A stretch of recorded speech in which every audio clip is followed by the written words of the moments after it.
കഴിഞ്ഞ ക്ലാസ്സിൽ നമ്മൾ ബയോഡൈവേഴ്സിറ്റിയെ കുറിച്ചാണ് ഡിസ്കസ് ചെയ്തുകൊണ്ടിരുന്നത്. നമ്മൾ വ്യത്യസ്ത തരം ഡൈവേഴ്സിറ്റികളെ കുറിച്ചൊക്കെ നമ്മൾ ഡിസ്കസ് ചെയ്തു. Ecological diversity, species diversity, genetic diversity ഒക്കെ നമ്മൾ കഴിഞ്ഞ ക്ലാസ്സിൽ ഡിസ്കസ് ചെയ്തു. നമ്മൾ ഡിസ്കസ് ചെയ്യാൻ പോകുന്നത് പാറ്റേൺസ് ഓഫ് ഡൈവേഴ്സിറ്റിയാണ്. അത് ഡൈവേഴ്സിറ്റിയുടെ പാറ്റേൺ ലോകത്തിൻ്റെ വിവിധ ഭാഗങ്ങളിൽ വ്യത്യസ്ത രീതിയിലാണുള്ളത്. ഇതൊരു ഗ്ലോബൽ സിനാരിയോ ഉണ്ട്. ലോകത്തെ മൊത്തം നമ്മൾ 6 ജിയോഗ്രഫിക് റീജിയൻസ് ആയിട്ട് തിരിച്ചിട്ടുണ്ട്. മൊത്തം ലോകത്തെ 6 ജിയോഗ്രഫിക് ഏരിയ ആയിട്ട് തിരിച്ചിട്ടുണ്ട്.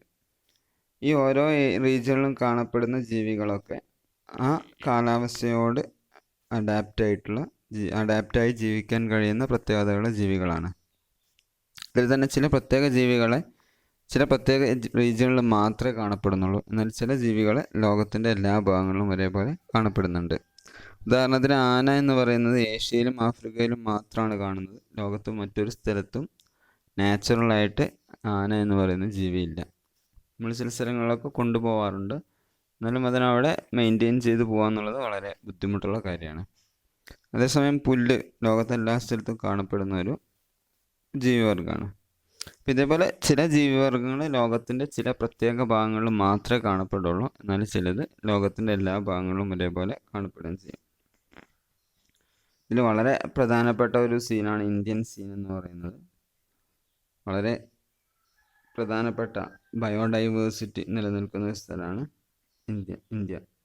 അങ്ങനെയുള്ള സ്ഥലങ്ങൾ നമ്മൾ ബയോഡൈവേഴ്സിറ്റി ഹോട്ട്സ്പോട്ട് എന്നാണ് വിളിക്കുക. ബയോഡൈവേഴ്സിറ്റി ഹോട്ട്സ്പോട്ട് വ്യത്യസ്ത തരം ജീവജാലങ്ങൾ ഒരുമിച്ച് ജീവിക്കുന്ന കുറേയധികം ഏരിയകൾ, അങ്ങനെയുള്ള ഏരിയകളെയാണ് ബയോഡൈവേഴ്സിറ്റി ഹോട്ട്സ്പോട്ട് എന്ന് വിളിക്കുക.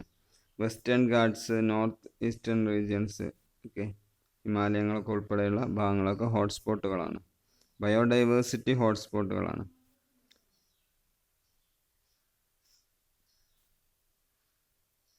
ഇതിൽ തന്നെ പല ജീവജാലങ്ങളെയും ഭൂമിയിൽ മറ്റൊരു സ്ഥലത്തും കാണപ്പെടുന്നില്ല. ഇന്ത്യയിൽ കാണപ്പെടുന്ന, ഹിമാലയത്തിലൊക്കെ കാണപ്പെടുന്ന ജീവജാലങ്ങൾ ലോകത്ത് മറ്റൊരു സ്ഥലത്ത് കാണപ്പെടാത്ത തരം ജീവികളാണ് പലതും. ഫ്രോഗ്സിൻ്റെ, തവളയുടെ വ്യത്യസ്തമായ കാറ്റഗറികൾ, വ്യത്യസ്തമായ ടൈപ്പിൽപ്പെട്ട തവളകൾ ഹിമാലയത്തിൽ മാത്രം കാണപ്പെടുന്നുണ്ട്. വളരെ പ്രധാനപ്പെട്ട ഒരു ബയോഡൈവേഴ്സിറ്റിയാണ് ഇന്ത്യക്കുള്ളത്. അത് കീപ്പ് ചെയ്യുക എന്നുള്ളത് നമ്മൾ ഓരോരുത്തരും ബാധ്യതയാണ്. അതുകൊണ്ടാണ് പലപ്പോഴും നമ്മൾ കാണാറുണ്ട് പല നിയമങ്ങൾ, പ്രകൃതി സംരക്ഷണവുമായി ബന്ധപ്പെട്ട പല നിയമങ്ങളും വരുന്നത്. ഗാഡ്ഗിൽ കമ്മീഷൻ റിപ്പോർട്ടും മറ്റൊക്കെ നമ്മൾ കേട്ടിട്ടുണ്ടാവും. നമ്മളുടെ നിലവിലുള്ള അവസ്ഥയിൽ നമ്മൾ തുടരുകയാണെങ്കിൽ വളരെ കുറഞ്ഞ കാലം കൊണ്ട് തന്നെ ഇതിൽ പല സ്പീഷീസും ഭൂമിയിൽ നിന്ന് പ്രത്യക്ഷമാവും. ഈ ഒരു ഏരിയയിൽ കാണപ്പെടുന്ന പല സസ്യങ്ങളും ജീവജാലങ്ങളും ഇപ്പോൾ തന്നെ നശിച്ചു കഴിഞ്ഞു. അപ്പോൾ ഇതേ രീതിയിൽ നമ്മൾ തുടർന്ന് പോവുകയാണെങ്കിൽ കുറഞ്ഞ കാലങ്ങൾ കൊണ്ട് തന്നെ പല ജീവവർഗങ്ങളും അപ്രത്യക്ഷമാകും. അതിനൊക്കെ സംരക്ഷിക്കുക എന്നുള്ള ഉദ്ദേശത്തിലാണ് ഇതേപോലുള്ള പല നിയമങ്ങളും നടപ്പിൽ വരുത്തുന്നത്. ഇനി നമ്മൾ ഡിസ്കസ് ചെയ്യാൻ പോകുന്നത് ക്ലാസിഫയിങ് ആൻഡ് നെയിമിങ് ഓർഗാനിസമാണ്. എങ്ങനെ ജീവജാലങ്ങളെ ക്ലാസിഫൈ ചെയ്യാം, എങ്ങനെ അവക്കൊക്കെ പേര് നൽകാം എന്നുള്ളതാണ് നമ്മൾ അടുത്തതായിട്ട് ഡിസ്കസ് ചെയ്യാൻ പോകുന്നത്. നമ്മളെ മുൻപ് പറഞ്ഞു 10 മുതൽ 15 മില്യൺ വരെ സ്പീഷീസ് ഭൂമിയിൽ ഉണ്ട് എന്നാണ്. ഇതുവരെ കഴിഞ്ഞു പോയതും ഇപ്പം നിലവിലുള്ളതൊക്കെ ആയിട്ട് ഒരു 10 മുതൽ 15 മില്യൺ വരെ ജീവജാലങ്ങളുണ്ട്. പക്ഷെ അതിൽ വെറും 2 മില്യൺ ജീവികളെ മാത്രമേ നമ്മൾ ഇത്രയും കാലം കൊണ്ട് ഐഡൻറ്റിഫൈ ചെയ്യുകയും അവർക്ക് പേര് നൽകുകയൊക്കെ ചെയ്തിട്ടുള്ളൂ. ഇത്ര അധികം സാധനങ്ങളെക്കുറിച്ച് പഠിക്കാനുണ്ടാകുമ്പോൾ അതിന് കൃത്യമായ ഒരു നെയിമിങ് സ്ട്രക്ചർ ഇല്ല എങ്കിൽ ഭയങ്കര ബുദ്ധിമുട്ടായിരിക്കും. കാരണം നമുക്ക് ഓരോന്നിനെയും ഐഡൻറ്റിഫൈ ചെയ്യാനും അവർക്ക് പേര് നൽകാനും, പേര് നൽകിയതിന് ശേഷം തന്നെ അവയെ ഓർത്തു വെക്കാനൊക്കെ വളരെ പ്രയാസമായിരിക്കും. അപ്പം ഇങ്ങനെയുള്ള ജീവജാലങ്ങൾക്കൊക്കെ പേര് നൽകാൻ വേണ്ടിയിട്ട് ഒരു കൃത്യമായ ഒരു റൂളുണ്ട്, ഒരു ഹൈറാർക്കി ഉണ്ട്. അത് വെച്ചിട്ടാണ് പേര് നൽകുക. അപ്പോൾ അതിനെ ഗ്രൂപ്പ്സ് ആക്കും, സബ് ഗ്രൂപ്പ്സ് ആക്കും, എന്നിട്ട് തന്നെ ചില പ്രത്യേക കാറ്റഗറികൾ ഉൾപ്പെടുത്തും. അങ്ങനെ ആ രീതിയിലാണ് നമ്മളിങ്ങനെ പേര് നൽകുന്നത്. നമ്മൾ ഒരു ഓർഗാനിസത്തെ ഗ്രൂപ്പ് ചെയ്യുക, അവയുടെ സിമിലാരിറ്റീസിനും അതേപോലെ തന്നെ ഡിഫറൻസസിനും വ്യത്യാസങ്ങൾക്കും സാമ്യതകൾക്കും ഒക്കെ അനുസരിച്ചിട്ട് ഒരു ഗ്രൂപ്പിംഗ് നടത്തുന്ന സിസ്റ്റത്തെയാണ് നമ്മൾ ക്ലാസിഫിക്കേഷൻ എന്ന് വിളിക്കുന്നത്. നമ്മൾ പ്രധാനമായിട്ട് ഒരു ജീവിയെ ക്ലാസിഫൈ ചെയ്യുന്നത്, ഒന്ന് ഒരു കിങ്ഡം ഉണ്ടാവും, ഒരു phylum, class, order, family, ജനസ്, species. ഈ രീതിയിലാണ് നമ്മളൊരു ജീവിയെ ക്ലാസിഫൈ ചെയ്യുന്നത്.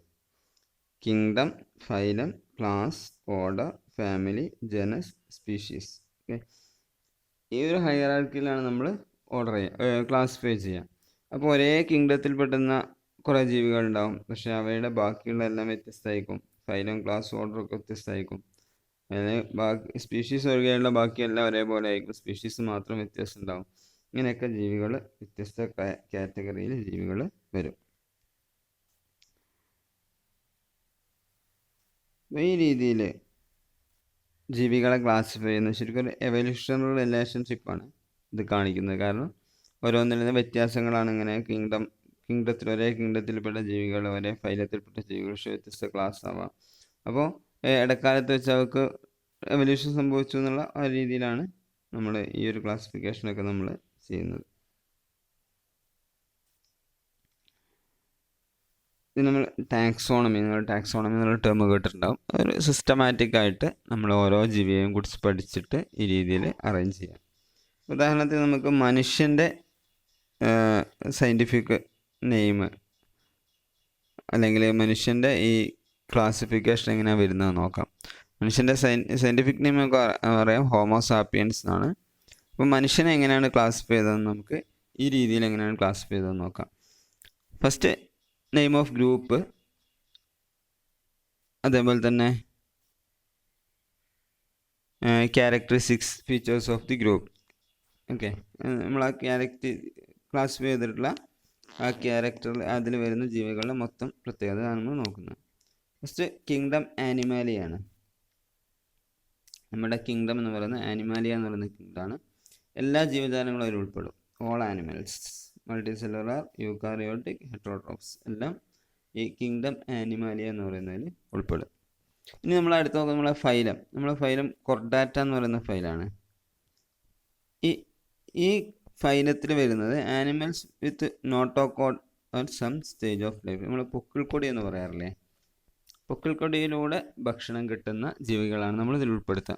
അതിൽപ്പെട്ട കുറേ ജീവികളാണ് ചിത്രത്തിൽ കാണിച്ചിട്ടുള്ളത്. ഓക്കെ, തവളയും മനുഷ്യനും കുരങ്ങും ഇതൊക്കെ ഈ ഗണത്തിൽ മുയലും ഇതൊക്കെ ഈ കാറ്റഗറിയിൽപ്പെട്ട ജീവിയാണ്. ഫൈലം കൊർഡാറ്റയിൽപ്പെട്ട ജീവികളാണ്. ഇനി നമ്മളുടെ സബ് ഫൈലം എന്ന് പറയുന്നത് വെർട്ടബ്രയാണ്. Animal possessing a back bone, നട്ടലുള്ള ജീവി.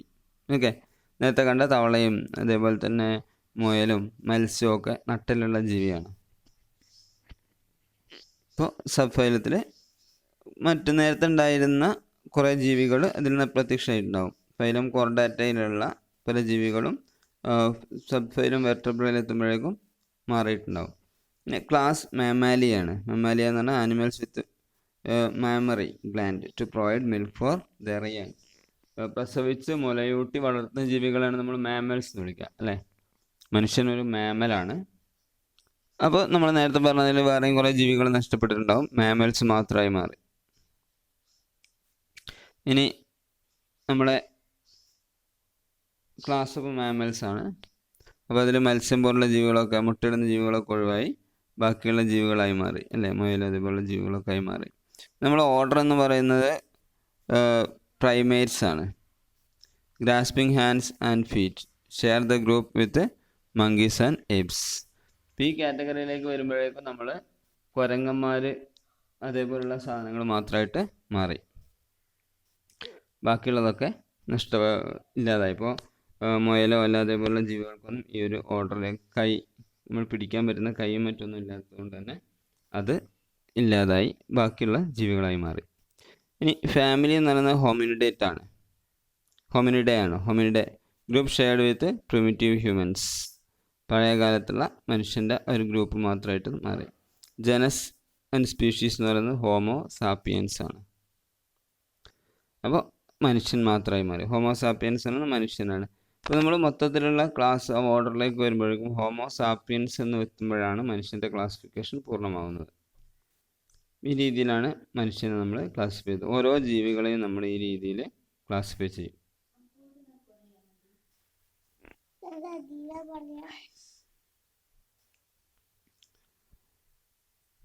ഇനി നമ്മൾ ഈ ക്ലാസിഫിക്കേഷൻ്റെ 3 ഡൊമൈൻസ് നോക്കാം. All organism are now classified in 3 major domains. മൊത്തം ജീവജാലങ്ങൾ നമ്മൾ പ്രധാനമായിട്ട് 3 ഡൊമൈനായിട്ട് ക്ലാസിഫൈ ചെയ്യണം. ഒന്ന് ആർക്കെ ബാക്ടീരിയ, യുബാക്ടീരിയ ആൻഡ് യൂക്കാറിയ. ആർക്കെ ബാക്ടീരിയ എന്ന് പറഞ്ഞാൽ heart thermophilic or heat loving bacteria that live in high temperature. ഒക്കെ നമ്മൾ പറഞ്ഞു 80 ഡിഗ്രി സെൽഷ്യസ് മുതൽ 100 ഡിഗ്രി സെൽഷ്യസ് വരെയുള്ള ടെമ്പറേച്ചറിൽ സുഖമായി ജീവിക്കുന്ന ബാക്ടീരിയകൾ ഉണ്ടെന്ന് പറഞ്ഞു. അതിൽപ്പെട്ടതാണ് ആർക്കെ ബാക്ടീരിയ എന്ന് പറയുന്ന ക്ലാസ്. ഓക്കെ, ഈ ക്ലാസിഫിക്കേഷനിൽ എല്ലാ ജീവജാലങ്ങളും കഴിയുന്ന വളരെ അപൂർവം ജീവികൾ മാത്രമേ ആ ഒരു ടെമ്പറേച്ചറിൽ സുഖമായിട്ട് ജീവിക്കാൻ വേണ്ടി കഴിയുള്ളൂ. അതുകൊണ്ട് തന്നെ ആർക്കെ ബാക്ടീരിയ നമ്മൾ പ്രത്യേക ഒരു ക്ലാസ് ആക്കിയത്. മറ്റൊന്ന് യു ബാക്ടീരിയ ആണ്. Are single celled organisms without well developed nucleus. Well developed nucleus ഇല്ലാത്ത സിംഗിൾ സെൽഡ് ഓർഗാനിസംസ്. മറ്റൊന്ന് യൂക്കാറിയാണ്. Are all other organisms with a well formed nucleus in their cells. ഇത് രണ്ട് നമ്മൾ മുമ്പ് പഠിച്ചതാണ്. യു ബാക്ടീരിയ അല്ലെങ്കിൽ യൂക്കാറിയ, ഇത് രണ്ട് നമ്മൾ മുമ്പ് പഠിച്ചതാണ്. ഒന്ന് സിംഗിൾ സെൽഡ് ഓർഗാനിസമാണ് വിത്തൗട്ട് വെൽ ഡെവലപ്ഡ് ന്യൂക്ലിയസ്.